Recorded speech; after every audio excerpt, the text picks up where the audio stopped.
Il n'est pas encore 8 heures sur le port de Dubaï, mais pour Xavier Boin, les affaires commencent tôt. Ok, we will be there in 2 minutes, ok? Ce Français, installé ici depuis 18 ans, commercialise des bateaux. Et ce matin, il doit justement en faire visiter à Luc Poirier, un acheteur potentiel, patron d'un club de plongée. Là, c'est les plus beaux yachts de Dubaï, hein. C'est le ponton, le premier ponton de Dubaï, donc là, il y a tous les plus gros bateaux de Dubaï. Parmi ces gros bateaux, certains sont en vente et il y a des bonnes opportunités à dénicher. C'est pour cela que Luc a fait le déplacement à Dubaï. Il veut renforcer sa flotte. Xavier pense lui avoir trouvé une petite merveille. Ce beau catamaran de 22 mètres. Il s'agit en fait d'un bateau d'occasion, en solde. Voilà l'engin. Le propriétaire est un homme d'affaires suisse qui a demandé à Xavier de lui trouver un repreneur. L'équipement pour le bar. Et Luc a l'air intéressé.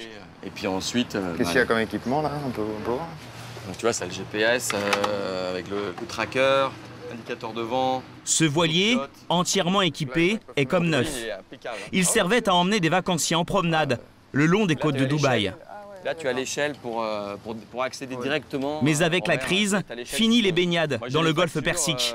Les touristes n'étant plus au rendez-vous, le propriétaire suisse a décidé de fermer boutique et de brader son catamaran. Luc, moi j'ai les factures, hein, ici. La facture, tu vois, le prix, 1,3 million d'euros en mai 2008.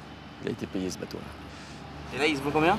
Écoute, là, on peut le négocier autour de 420 000 euros.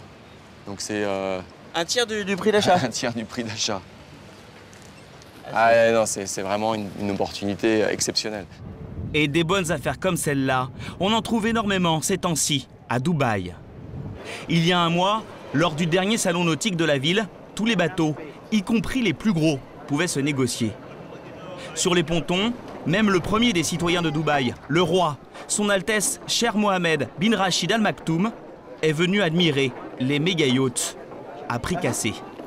Mais cette fois, celui qui possède déjà le plus gros bateau du monde repartira les mains vides. Il est beau ce bateau, Majesté. Oui, pas mal. Depuis quelque temps, en effet, Dubaï, comme son souverain, ont dû apprendre à être plus discrets et plus raisonnables. Car en novembre dernier, un événement a fait vaciller ce petit émirat et semé la panique sur les places financières de la planète. Le 25 novembre 2009, une information venant de Dubaï provoque la stupeur dans le monde. Cette semaine, le monde découvre un mauvais payeur. Il vient du Golfe, de Dubaï.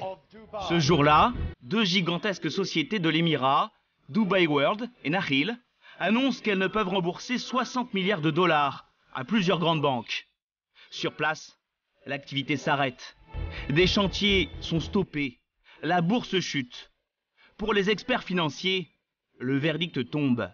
L'Émirat, étranglé par ses dettes, va faire faillite. On annonce la fin de Dubaï. Une humiliation pour ce bout de désert, devenu ces dernières années la capitale mondiale du bling-bling. Avec ses hôtels, palais des mille et une nuits, ses habitants millionnaires en berline de luxe, sa piste de ski au milieu du désert, ses projets pharaoniques comme Burj Khalifa, 828 mètres, la plus haute tour du monde. Une folie des grandeurs, celle d'un homme, Cheikh Mohammed, l'émir de Dubaï. Je voulais être le numéro 1, pas seulement dans la région, mais dans le monde entier. Mais alors, que s'est-il passé à Dubaï pour que la croissance folle se transforme en chute vertigineuse? Comment l'émirat, symbole de la richesse, terrain de jeu des milliardaires et des people, a-t-il frôlé la catastrophe? La réussite de Dubaï n'était-elle qu'un mirage?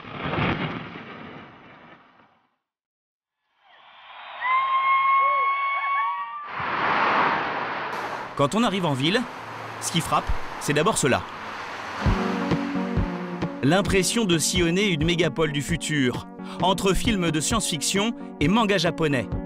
Une cité de la démesure, en construction permanente, avec ses buildings, ses tours et ses immeubles, plus étonnants les uns que les autres. Parmi ceux qui construisent ces projets fous, Amin Pichiar. Il est l'héritier d'une famille iranienne qui a fait fortune ici. Après ses études à Paris, il a pris la tête avec son père de dizaines de chantiers à Dubaï. Donc là, on arrive à un projet qu'on a fini. On a pris un nom français, Concorde, donc ça s'appelle Concorde Tower. En fait, c'est un bâtiment à 44 étages. 44 étages, dans lesquels il y aura au total 500 logements.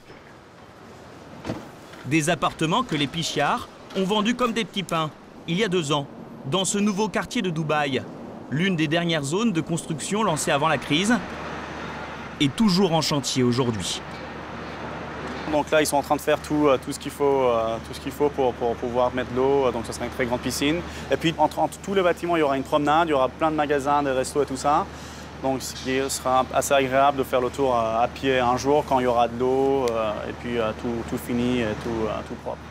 Une très grande piscine, une oasis artificielle au milieu de centres commerciaux, comme il y en a déjà des centaines aujourd'hui, bien loin du visage de Dubaï des années 50. À l'époque, l'émirat n'était qu'un petit port sur le golfe Persique, peuplé de bédouins, vivant de la pêche, du commerce de perles et de matières précieuses. Mais en 1966, la découverte de pétrole va changer la face de cet émirat et lancer la croissance, comme dans beaucoup de pays du Golfe. Sauf qu'ici, contrairement aux voisins, les réserves d'or noir sont beaucoup plus faibles. Alors le roi de l'époque va avoir une idée. Cher Rachid, père du Dubaï moderne et du roi actuel, décide de ne pas dépenser n'importe comment l'argent du pétrole. Il investit tous les gains dans la construction d'infrastructures et crée en particulier un gigantesque port. Port Rachid, en toute modestie. Le Cher a une intuition, il veut profiter de l'emplacement géographique de Dubaï, à mi-chemin entre l'Europe, l'Asie et l'Afrique, pour en faire un lieu incontournable du commerce. Dubaï devient alors une capitale régionale par laquelle transitent les marchandises du monde entier et où les hommes d'affaires accourent. Des grandes banques et de grandes sociétés s'installent. À partir des années 80, de plus en plus de personnes viennent y habiter. Aujourd'hui, il suffit de se pencher à la fenêtre d'un des appartements d'Amin pour vérifier que Rachid, le Cher, a gagné son pari. Donc voilà, vous voyez les tours. Alors on peut même plus les compter les tours. Avec la marina qui était en fait en face, l'autre côté de l'autoroute. En 4 décennies, l'émirat est passé de 200 000 à 2 millions d'habitants. Il y a encore 5 ans, tout ça n'existait pas? 5 ans, non, du tout. 5 ans, ça c'était de la terre, c'était le désert. Et puis 5 ans, l'autre côté existait. L'autre côté, la marina, elle était en phase de construction. Mais ici, là où on est 5 ans, il n'y avait rien. À la fin des années 90, Dubaï s'est donc largement peuplé, mais la cité n'est pas encore un symbole de luxe et de richesse. C'est un événement dramatique à l'autre bout de la planète qui va propulser l'émirat sur le devant de la scène. Les attentats du 11 septembre 2001. Sans le savoir, quand les tours jumelles de New York s'effondrent, elles permettent à celles de Dubaï de sortir de terre. Après ce drame et ce traumatisme, les États-Unis se referment sur eux-mêmes. Pour les musulmans de la planète, il devient difficile d'aller placer leur argent à New York. Il leur faut trouver un autre endroit pour investir leur liquidité, et ce sera Dubaï. Car l'émirat prend alors une décision judicieuse. En 2002, quelques mois après les attentats de New York, Dubaï autorise les non-émiratis à acheter des propriétés sur ces terres. Bon nombre d'étrangers se tournent alors vers cette région pour investir. Un nouvel Eldorado sort du désert, avec des projets de plus en plus fous. La croissance et l'activité vont atteindre des sommets jusqu'ici inégalés dans l'émirat. Et ceux qui vont d'abord en profiter, ce sont les agents immobiliers, comme Bernard Jarjour, un homme d'affaires libanais. C'est quoi les infos sur le restaurant, Matt? Les clients arrivent pour me voir dans 10 minutes. Je les emmène sur place à la marina. Bernard possède 1000 biens en catalogue. Aujourd'hui, il a encore un peu de travail, surtout dans la location. Mais le rythme est bien loin des années folles de Dubaï. C'était des transactions toute la journée, tout le temps. Et les week-ends aussi, et ça ne s'arrêtait pas. On n'aurait pas pu faire ce qu'on fait aujourd'hui. C'est-à-dire? On n'aurait pas eu le temps. Vous étiez trop pris? On était trop pris, oui. De 2002 à 2008, la ville ne cesse en effet d'enfler. Et il y a des biens qui s'arrachent plus que les autres, se situer en particulier sur la palme Jumeirah. Cette île, en forme de palmier, 6 km de long et de large, créée de la main de l'homme dans la baie de Dubaï. Sur chaque branche, des villas luxueuses, les pieds dans l'eau. Et sur le tronc, des tours de plusieurs centaines d'appartements. Bernard dispose ici d'une centaine de clés, des logements comme cet appartement de standing. Nous sommes sur The Palm Island Marina Residence, c'est un 3 chambres. Nous sommes dans le salon salle à manger, vous avez la cuisine équipée derrière vous, une salle de bain des invités. Ce logement de 240 mètres carrés vient tout juste d'être terminé. Une chambre. Et il n'a jamais encore été habité. Deuxième chambre, avec ses placards, accès sur le balcon. Mais son propriétaire veut déjà le vendre.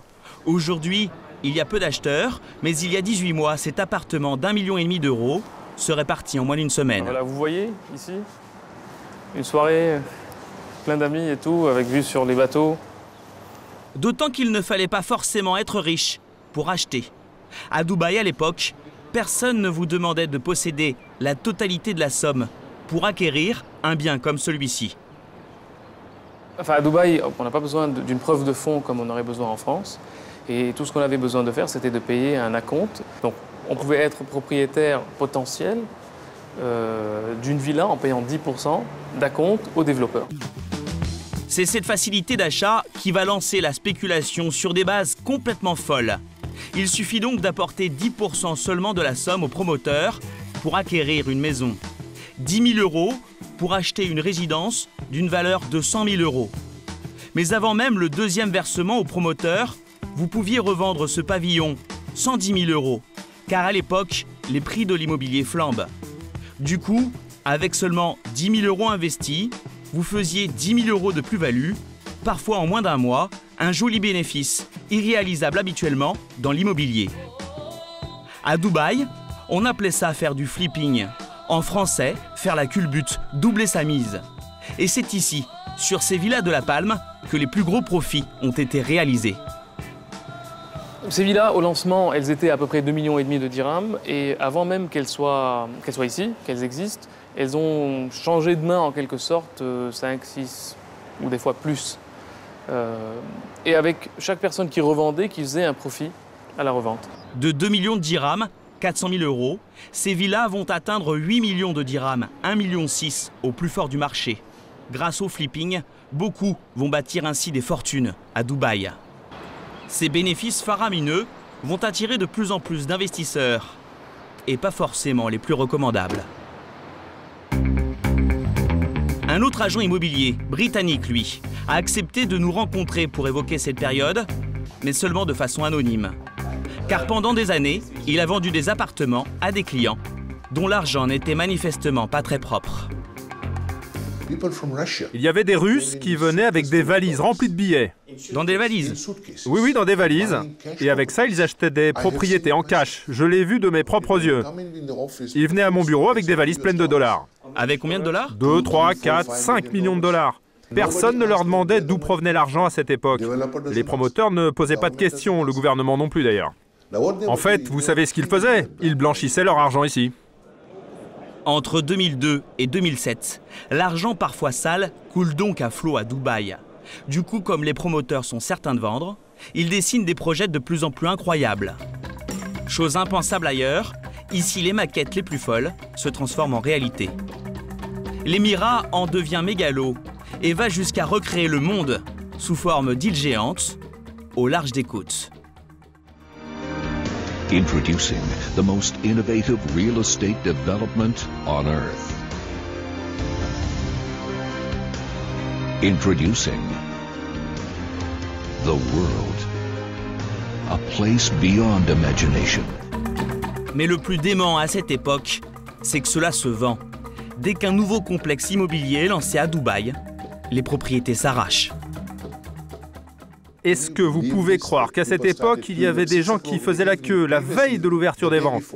Parfois à partir de 18 h pour une ouverture à 8 h le lendemain matin.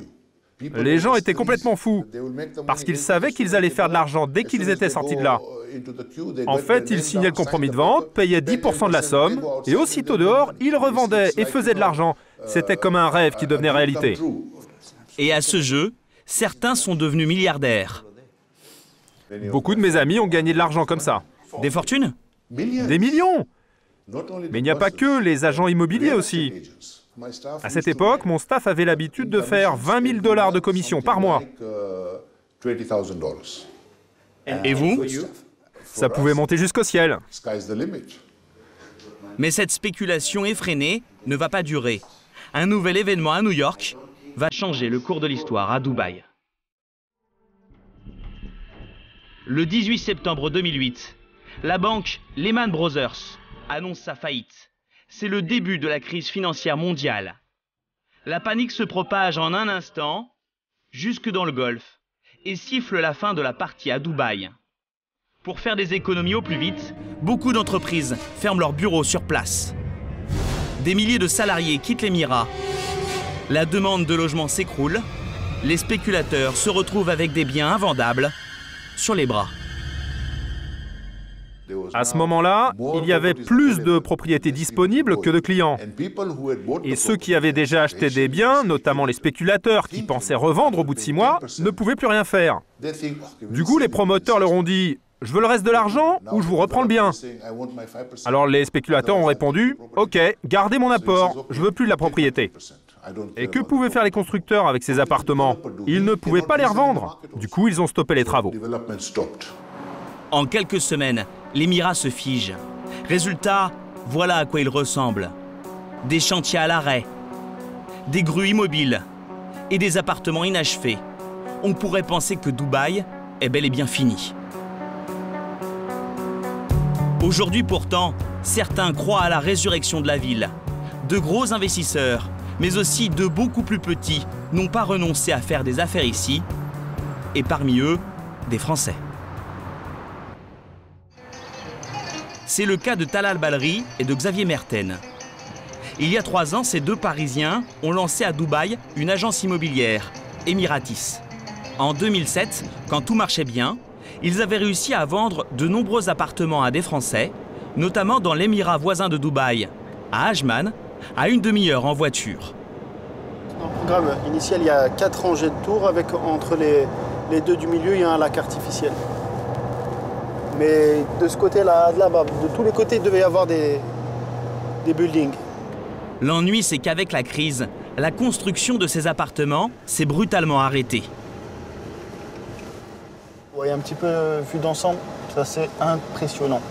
Et là, vous aviez des appartements alors là-dedans? Voilà, ouais. On optionnait des lots théoriquement, certains lots devaient être livrés à cette date. Comme vous voyez, c'est pas encore prêt. Ah, les premiers, c'était à la fin de l'année, normalement? Ouais. Les clients de Talal et de Xavier se retrouvent donc avec un squelette d'appartements sur les bras. Or, tous ont payé des acomptes. Ils ont versé de l'argent aux promoteurs, les gens ils sont bien évidemment inquiets de ce qu'ils ont fait de leur argent. Combien en moyenne? En moyenne, entre 20 et 30 000 euros. 20 à 30 000 euros bloqués dans le désert à cause de promoteurs qui ont fait faillite. Alors désormais, tout l'enjeu pour Xavier et Talal est de mettre en relation leurs petits propriétaires lésés avec d'autres constructeurs qui ont survécu à la crise. Parmi ses clients français, Hakim, 34 ans, le patron d'une PME de transport francilienne. Bonjour Hakim. Xavier. Comment allez-vous? Il a fait le déplacement depuis l'Essonne jusqu'à Dubaï pour trouver une solution à sa situation. Lui aussi a versé un acompte de 20 000 euros pour un studio à Ajman, dans les buildings stoppés. Les agents immobiliers vont lui proposer un deal. Abandonner l'ancien projet contre celui d'un autre promoteur au bout de cette route. Pour convaincre Hakim de sauter le pas, les deux vendeurs vont redoubler d'arguments. Les routes sont faites, les trottoirs sont faits, l'électricité est arrivée. Au moins, dès que le building est prêt, construit, on peut livrer, c'est pas un problème. Voilà le terrain. C'est sur ce bout de sable que le futur immeuble doit être construit. Tout le plot est là.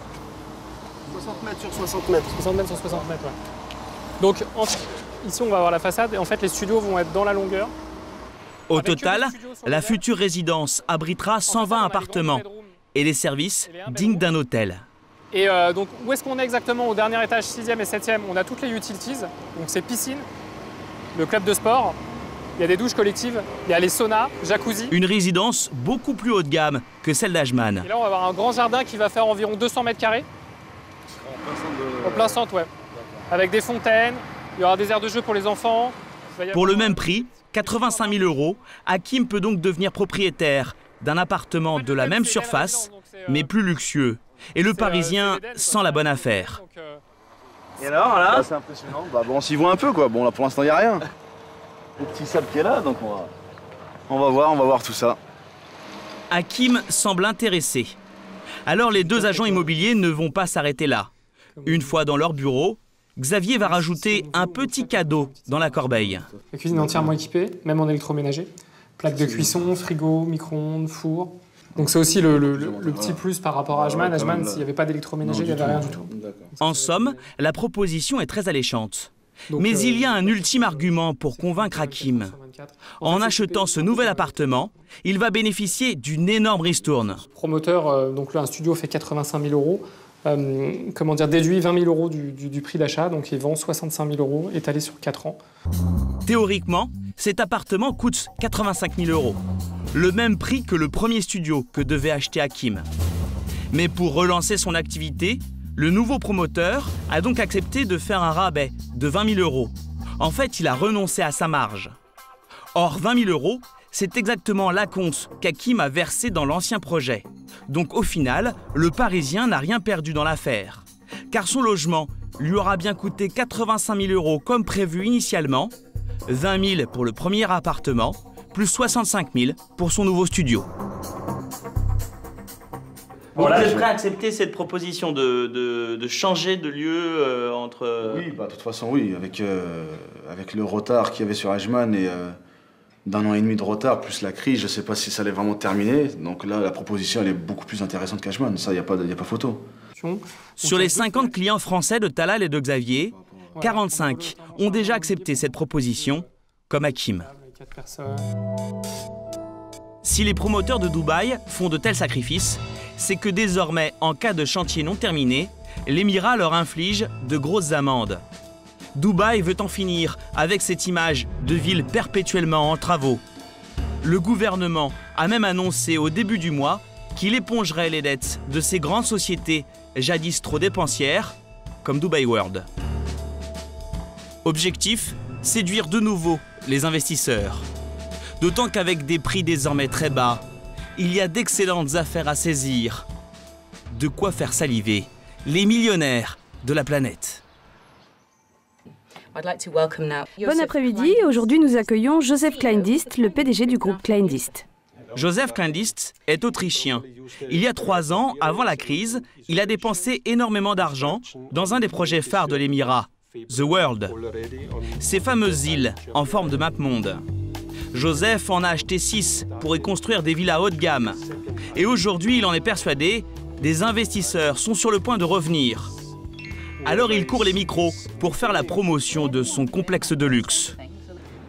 Vous savez, ça fait partie du métier. Avant la crise, les gens nous croyaient sur parole quand on leur vendait quelque chose. Mais aujourd'hui, c'est différent. Beaucoup ont été déçus. Faut-il revenir à Dubaï? Beaucoup s'y préparent. Mais les plus avisés, eux, sont déjà là. Ce matin-là, d'ailleurs, Joseph accueille un homme d'affaires suédois, Leif Nilsson, et sa famille. Leif est devenu milliardaire grâce à des machines à café. Il vient souvent à Dubaï pour ses affaires et il veut aussi y séjourner pour ses vacances. C'est pour cela qu'il a acheté la première villa qui sera construite ici, sur une des îles de Joseph. Elle sera où, votre maison? Juste là, de l'autre côté. De l'autre côté. Bienvenue chez vous alors. Ouais, vous savez, ce sera bien d'être là tout seul. Enfin, Monsieur Nilsson ne sera pas exactement tout seul sur le sable de cette île. Joseph compte construire 20 villas ici au total. 11 sont déjà vendues. Et les premiers travaux viennent tout juste de commencer. Il y aura aussi un hôtel et des restaurants. Le projet, c'est un grand complexe touristique sur 6 îles au total, en plein milieu de The World, qui s'appellera le cœur de l'Europe. Ici, c'est l'Allemagne, et là-bas, c'est mon terrain. Un bout de sable de 400 mètres carrés, pour lequel M. Nilsson a dépensé 5 millions d'euros, et visiblement, il en est très content. Vous voyez, je suis assis là, dans mon lit, les gars. Et regardez la vue, elle est pas mal. Birgit! Birgit! Nous sommes dans votre villa, là. Ils sont dans votre chambre.